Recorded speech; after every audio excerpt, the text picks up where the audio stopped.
bride board a train to their new home but arrived at the wrong husband. Wait, what a twist! The bride was not lost in the mist, she was lost in the system. Hey, I'm Khushi Saxena, a journalism and mass communication student, and today I analyze Lapata Ladies not just as comedy but as feminist media text.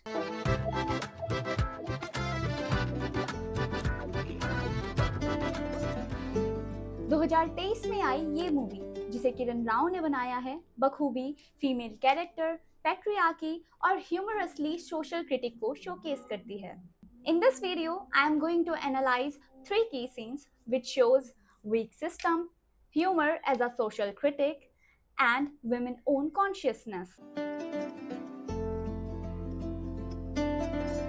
शादी के तुरंत बाद जहां एक bride full of jewellery रहती है, वहां दीपक अपनी न्यूली ब्राइड फूल को गहने उतारने को बोलता है, क्योंकि शायद वो एक ऐसे गांव में एंटर करने जा रहे होते हैं जहां पे उसके गहने चोरी हो सकते हैं.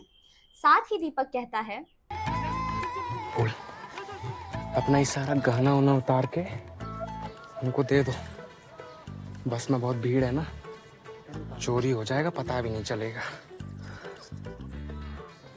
हमरे यहाँ एक कहावत है, जेवर चोरी दुई दुख पाना, छोटा दुख चोरी बड़ा दुख थाना.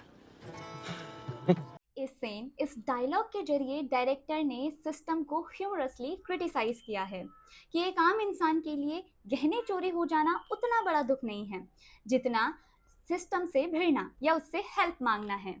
गहने चोरी हो भी जाएं तो शायद दुख एक बार होगा, लेकिन सिस्टम की हेल्प लेनी पड़ी तो मुसीबतें ज्यादा आएंगी. ये घूंघट सिर्फ घूंघट नहीं, सोसाइटी की बंदिशों को दर्शाता है. इस सीन में फूल की माँ जब उसे घूंघट पहनाती है तो बोलती हैं, हाँ, अरे संभल कर, लागी का फूल नहीं. एक बार घूंघट ले लिया तो आगे नहीं, नीचे देखकर चलना सीखो. कि अगर एक बार किसी फीमेल ने घूंघट ले लिया या यूं कहें कि वो शादी के बंधन में बंध गई, तो वो बिना अपने फ्यूचर का सोचे अपने पति के पीछे चलती जाएगी. चाचा प्रणाम, आपकी बहू.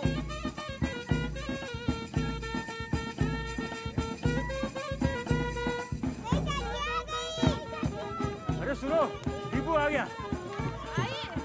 ये दिखाता है कि कैसे एक समाज शादी के बाद एक फीमेल की आइडेंटिटी, उसका पीओवी, आइडियोलॉजी और क्षमता को दबाता है. या यूँ कहें, शादी के बाद एक फीमेल की अपनी कोई पहचान रह ही नहीं जाती, जो होता है पति होता है. वही फूल की माँ उसे शादी के बाद खोइचा बांधती हैं और कहती हैं कि इसे संभाल के रखना, ये पति के मंगल के लिए होता है. सोसाइटी एक फीमेल से एक्सपेक्ट करती है कि शादी के बाद भले ही उसे खुद का होश हो ना हो, लेकिन उसे अपने पति और फैमिली की रिस्पॉन्सिबिलिटी तो निभाना ही पड़ेगा.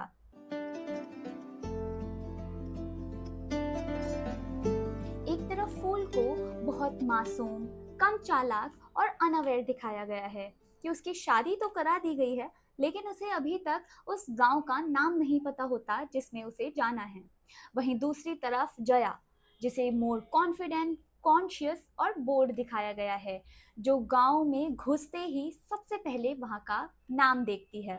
वहीं इस सीन में जहां मंजू माई और छोटू फूल को उसके गांव का नाम याद दिला रहे होते हैं, तो उसे कोई क्लू ही नहीं मिलता, जबकि इस सीन में क्लियरली मंजू माई ने सनफ्लावर यानी सूरजमुखी के पैटर्न के कपड़े पहने होते हैं.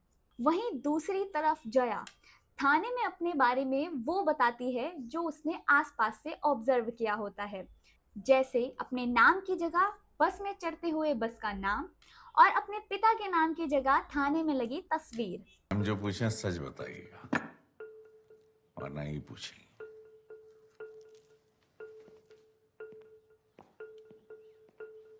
नाम?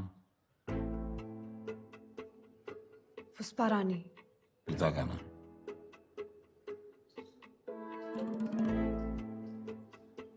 राजेंद्र प्रसाद.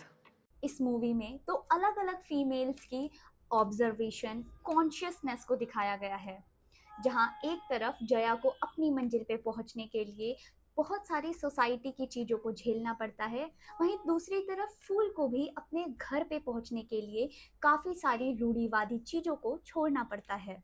इस सीन में फाइनली जब फूल दीपक से मिलती है तो उसका पल्लू खुद गिर जाता है। इट शोज कि वो अब स्टीरियोटाइप से, रूढ़िवादी चीज़ों से बहुत अलग और दूर जा चुकी है। नई आशा का दीपक जला, चला सपनों का नया काफिला।